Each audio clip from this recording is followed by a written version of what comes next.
Morena Guadalupe Peña, ¿Hace cuánto tiempo vivió en el barrio Santa Lucía? 26 años, ¿Cuánto tiempo estuvo elaborando puros? 42 años, ¿En qué año empezó la elaboración de los puros? 1950. Bueno, como nosotros, ese era el patrimonio de aquí, de solo ver aprendimos. Si en mi casa había quien lo hacía, uno se iba fijando.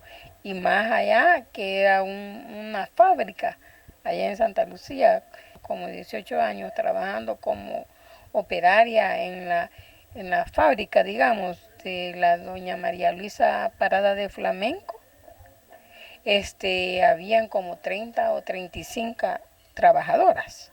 De allí ellas se fueron en el 80 y seguí trabajando yo ya por cuenta mía. Yo trabajé ya como propietaria, esos 26 años. ¿Usted recuerda los nombres de algunas personas que estuvieron con usted elaborando puros? Anita Ramírez, Candelaria Ábalos, Francisca González, Marta González, Eli Martínez, Josefina Martínez, Gesa Martínez, Blanca Alfaro, Marta González. ¿Usted podría explicarnos el proceso para hacer los puros? Había los materiales primera, segunda y tercera. La tercera es lo que implementa la tripa para que se le ponía. La segunda era el envolvedor y la primera era la base del puro, que era donde ya se formaba bien y se hacía. ¿Habían algunos tipos de puros que se elaboran? Sí. Panitela es un purito así. Hay mediano, que es de punta, pero ya es un tamaño así, de un geme. Hay momito, que es la misma capacidad de un geme. Y hay fino, que es más grande. Mire, esos se vendían aquí con la gente que venía, pero más que todo se exportaba a Sonsonate. Se dejó de fabricar ya tanto en abundancia el conflicto del transporte. Entonces ya era difícil la transportada porque se vino que lo puse ya no habían, teníamos que buscar pica y lo llevábamos hasta la estación del tren.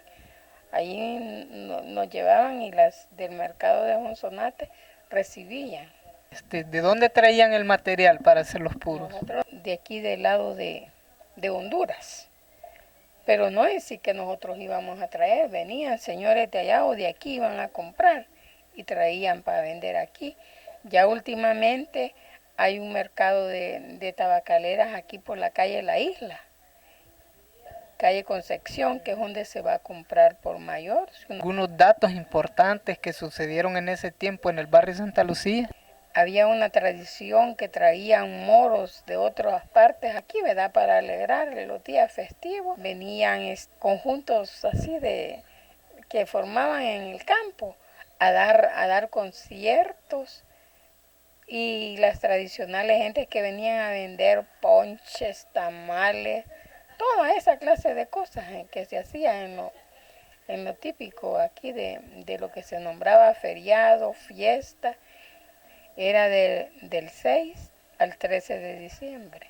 De ahí las tradicionales posadas, que antes las hacían mejores que ahora. ¿Y sacaban candidatas en ese tiempo? Un poco ya después que sacaron esas candidatas, habían las tradicionales fiestas, las carrozas, que sí eran buenas carrozas.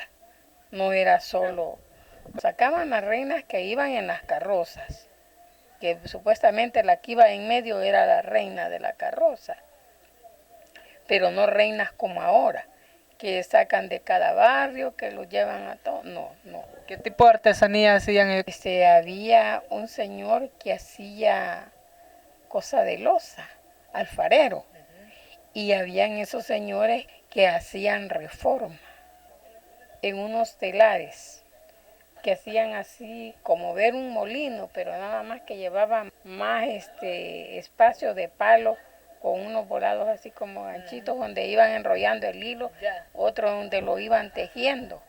Además de eso, no habían personas que trabajaran con bordado, con el repujado, que trabajaran con el añil. Como no, sí habían, pero yo no las conocía.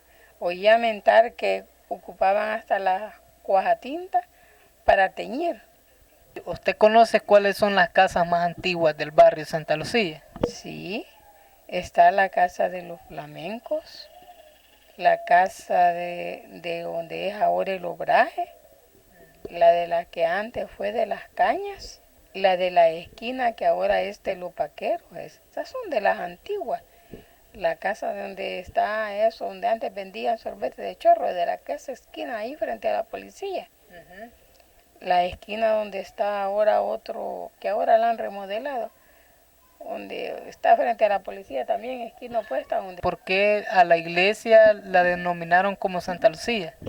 la denominaron porque fue una aparición de la Virgen Santa Lucía.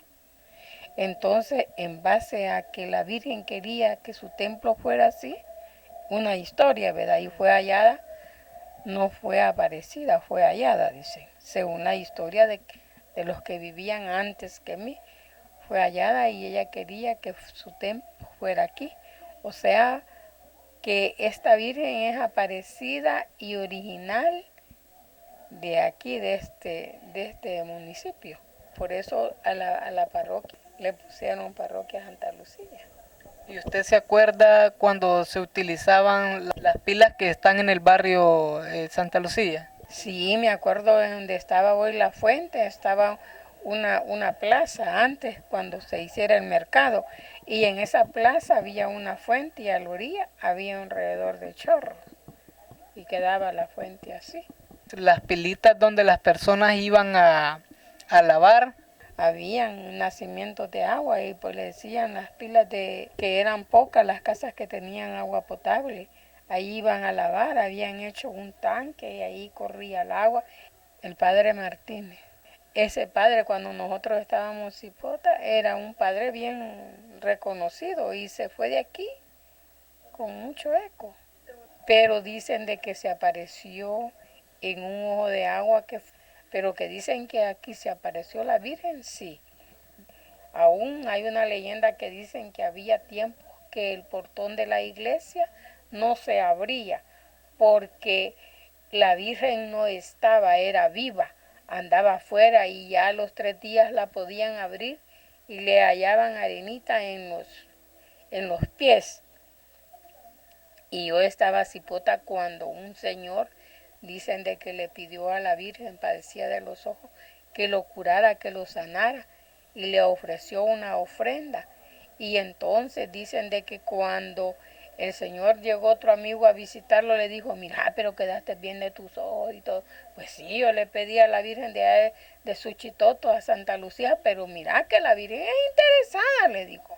Dicen que el señor, dicen a los 2 días, estaba otra vez igual de malo de la vista y en la noche, cosa bien extraña, le apareció lo que le había venido a poner de ofrenda a la Virgen. Y le vino a pedir perdón, dicen, y le dijo que él no lo había dicho por interés, no que una broma, pero que no, que lo sanara, que él la ofrenda se la había dado de corazón y se la volvió a venir a dejar. Otras leyendas que hayan salido acá del barrio de Suchitoto. Cuentan de la carreta chillona, cuentan de unos descabezados, cuentan de unas cosas que allá abajo en aquel amate donde hay un parque ahora, se aparecían señores muertos y no eran muertos, eran vivos. Y otro señor que cuenta la gente, dicen de que el señor se hacía culebra y le iba a trozar todos los hilos que tejía en el día para deshacerle la obra. Y en la mañana volvían a hacerlo. Hasta que un día el señor se aburrió, dicen, el dueño de ahí, y vigió a la culebra que le hacía daño, que no la fuera a picar, lo conjuró los volados que le habían hecho de estaca. Le metió una en la cabeza, una en medio y una en supuestamente la cola. Pero como era persona humana quien se los hacía, apareció el siguiente día la gran novedad que el Señor estaba grave de muerte, que se transformaban como descabezados, dicen, y salían caminando los dos, y sin cabeza, ¿ve?